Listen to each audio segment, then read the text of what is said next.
ముందే ఏమని చెప్తున్నాడంటే నీ పెద్ద కొడుకు చిన్నోడికి దాసుడు అవుతాడు. నీ పెద్ద కొడుకు చిన్నోడికి దాసుడు అవుతాడు. ఇంకొకటి వాళ్ళ గురించి ఇంకా కీడు మేలు అన్నది వాళ్ళు పుట్టి వాళ్ళు పెద్దగయ్యి వాళ్ళు చేసే క్రియల వలన ఏదైనా వాళ్ళు మంచోళ్ళ చెడ్డోళ్ళ అని చెప్తాం. కానీ ఇక్కడ దానికి రివర్స్ గా దేవుడు మాట్లాడుతున్నాడు. ఏమని మాట్లాడుతున్నాడంటే ఇంకా వాళ్ళు దానికి పౌలు క్లియర్ గా డిస్క్రైబ్ చేసి చెప్తుండ్రు.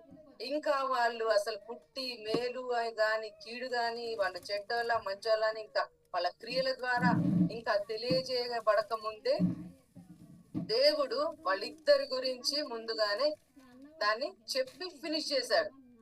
వాళ్ళ గురించి ముందుగానే దేవుడు చెప్పాడు. అంటే వాళ్ళ క్రియల మూలముగా కాదు గాని దేవుని యొక్క పిలుపు వలన, దేవుని యొక్క కాలింగ్ వలన వాళ్ళ యొక్క క్రియలు అనేవి బయలుపరచబడుతున్నాయి.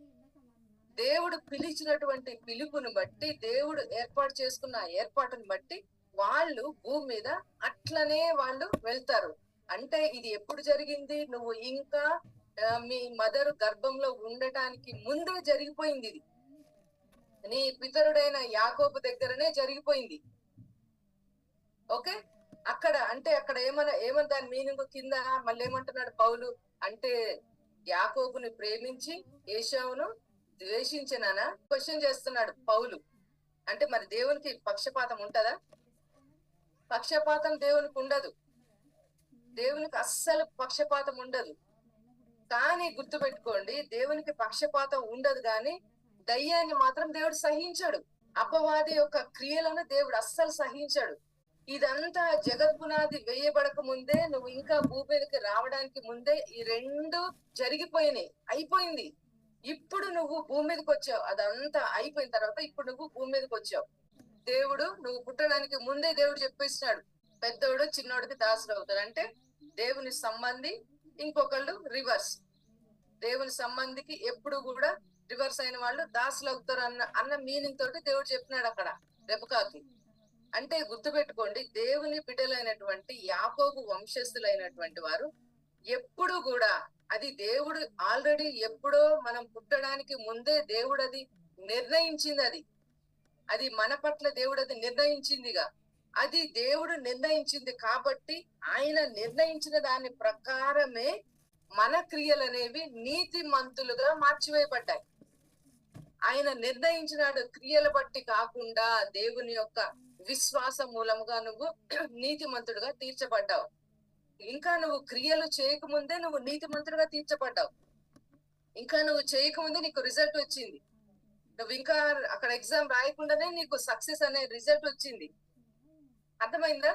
ఇది ఇంకా చేయకముందే దేవుడు దాన్ని నీతిమంతుడిగా మార్చినాడు. ఎవరిని? దేవుని యందు విశ్వాసం ఉంచిన వాళ్ళని, వాళ్ళు నీతిమంతులు అని దేవుడు ముందుగానే వాళ్ళని నిర్ణయించాడు. దేవుడు నిర్ణయించిన దాని ప్రకారం ఇప్పుడు నువ్వు నీ లైఫ్ అన్నది నీతిమంతుల యొక్క ట్రాక్ లోనికి వెళ్ళింది. నీతిమంతుల యొక్క క్రియలనే నువ్వు చేస్తున్నావు. అంటే దేవునికి సంబంధించిన వాటినే నువ్వు చేస్తున్నావు. నీ యొక్క భక్తిని బట్టి నువ్వు నీ రూట్ ని ఎంచుకోలేదు కానీ దేవుడు నిర్ణయించిన నీ యొక్క డెస్టినీని బట్టి నువ్వు అందులో ఫిక్స్ అయిపోయినావు. దేవుడు ముందుగానే నిన్ను పిలుచుకున్న దాన్ని బట్టి, ముందుగానే నీ లైఫ్ ని నిర్ణయించిన దాన్ని బట్టి నువ్వు ఆయన యొక్క ఆజ్ఞ ప్రకారం ఆ యొక్క టైంలో నువ్వు భూమి మీదకి వచ్చి దేవుడు ఇచ్చినటువంటి దాని ప్రకారం నువ్వు వెళ్తున్నావు. అంటే నీ లైఫ్ గురించి దేవుడు ముందే యాకోబుకి ఏశావు దాసుడవుతాడు. ఇది నువ్వు గుర్తుపెట్టుకోవాలి. యాకోబు ఎప్పుడు ఏశావు అనేటువంటి వాడు యాకోబుకి దాసుడే.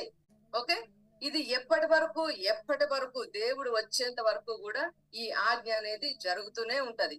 అంటే దేవుడు నిన్ను ఒక జనపదములాగా పెట్టి, ఒక జనములాగా పెట్టి, నువ్వు భూమి మీద నువ్వు చేసేటువంటి నీ యొక్క లైఫ్ లో నువ్వు ఏది చేసినా కూడా నువ్వు ఇంకొక దాని కిందకు నువ్వు పోవు గాని, నీకు దాసోహం అవ్వడానికి, నీకు ఏదైనా డౌన్ అవ్వడానికి, ఏదైనా నీ కాళ్ళ కిందకు రావడానికి ఇది ముందుగానే దేవుడు నిర్ణయించినటువంటి ఆ టైంలోనే ఇది జరిగిపోయింది.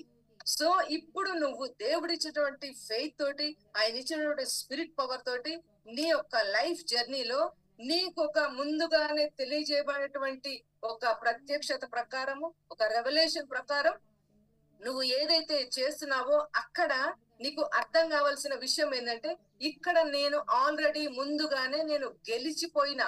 ఆల్రెడీ ముందుగానే ఇక్కడ నేను విన్ అయినా. ఎందుకోసం అంటే యాకోబుకి ఎప్పుడు కూడా ఏశావు దాసుడే. యాకోబుకి ఎప్పుడు ఏశావు దాసుడే. దేవుని యొక్క సంబంధి అయిన నీకు ఎప్పుడు కూడా నీ ప్రాబ్లం అయినా, దేవునికి వ్యతిరేకమైనది ఏదైనా కూడా నీకు దాసుడుగానే ఉంటది. అంటే నిన్ను గెలవలేదు. నిన్ను దాటి నిన్ను గెలుపు అనేది నీ మీద అది ఎన్నడూ కూడా గెలవలేదు. అది ఎప్పటికైనా నీకు దాసుడుగానే ఉండాల్సింది. అది ఎప్పటికైనా నీ పాదాల కిందకి రావాల్సింది. అందుకోసమని దేవుడు నిన్ను ఒక జనములాగా నిన్ను క్రియేట్ చేశాడు. ఒక జనములకు ఒక అధిపతిలాగా దేవుడు నిన్ను నిర్ణయించినాడు. అంటే గుర్తుపెట్టుకో దేవుని యొక్క బిడ్డలారా, నువ్వు నిలబడ్డప్పుడు, నువ్వు నీ నీ టైంలో నీ ప్లేస్ లో నువ్వు నిలబడ్డప్పుడు నీకు ఎటువంటిది అర్థం కావాలంటే, నేను ట్రై చేస్తున్నానో, ఏదైతే నేను ప్రయత్నిస్తున్నానో, నేను ఏదైతే ఎక్స్పెక్ట్ చేస్తున్నానో, ఇది ఆల్రెడీ ఎప్పుడో జగత్తు పునాది వేయడానికి ముందే ఎప్పుడో ఇది క్రీస్తులో జరిగిపోయింది. నువ్వు చేసే ప్రయత్నం అన్నది ఇది క్రీస్తులో ఎట్లా జరిగిపోయింది? దేవుడు దాన్ని జయించి దాన్ని ఫినిష్ చేశాడు. నువ్వు ఏది చేస్తున్నా కూడా నీ యొక్క కాన్షియస్ అనేది అది నేను గెలుస్తున్నట్లుగానే, దేవుని యొక్క విజిటేషన్ జరుగుతుంది అన్నట్లుగానే నువ్వు నీ యొక్క ఫెయిత్ ని అదే దేవుని యొక్క చిత్తమైనది నువ్వు చేసేది. దేవుని యొక్క దూతలు హానర్ చేసి నీకు బ్లెస్సింగ్ ని రిలీజ్ చేసేది. ఏదైతే రెబెకాతో దేవుడు చెప్పాడో అదే జరిగింది. ఏదైతే రెబెకాతో ఇంకా చిన్న పిల్లలని చూడక ముందే దేవుడు ఏదైతే ప్రవచించినాడో అదే లైఫ్ వాళ్ళు జన్మించిన తర్వాత, వాళ్ళు పెద్దగా అయిన తర్వాత వాళ్ళ క్రియల ద్వారా అక్కడున్నదే జరిగింది.